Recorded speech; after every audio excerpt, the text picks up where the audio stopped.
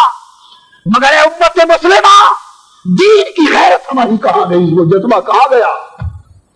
ہم نے تو دنیا کے سوا باقی ہر شے کو بھلا دیا.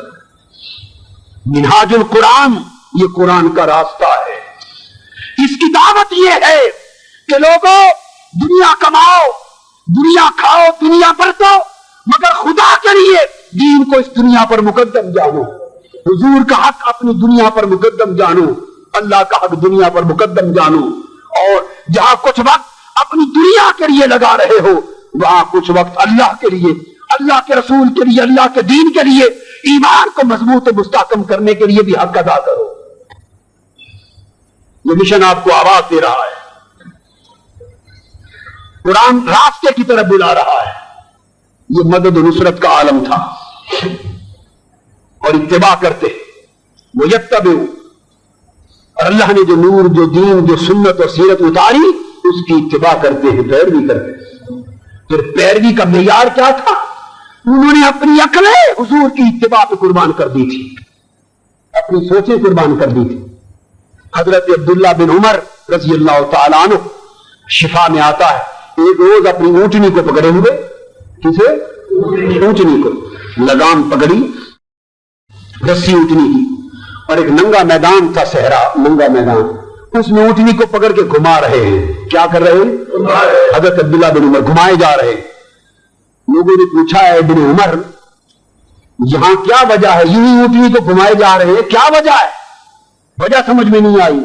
حضرت عبداللہ بن عمر نے کہا ہمیں کیا پتا وجہ سے کیا غرض، ہماری وجہ سے وجہ تو مجھے بھی معلوم نہیں، فقط انی قد رأیت رسول اللہ صلی اللہ علیہ وسلم فعل کذا فقط فعلت، میری تو ایک ہی وجہ ہے کہ ایک روز میں نے حضور علیہ السلام کو دیکھا تھا اپنی اونٹنی کو جہاں چکر گرا رہے تھے، مجھے تو وجہ معلوم نہیں، میں یار کے قدموں پہ چل رہا ہوں، پتا نہیں پا رہا ہوں، جہاں میرے آقا نے اونٹنی چلائی تھی میں نے اونٹنی پکڑ کے وہیں گھماتے جا رہا ہوں، بس مجھے نہیں خبر کہ اور وجہ کیا ہے۔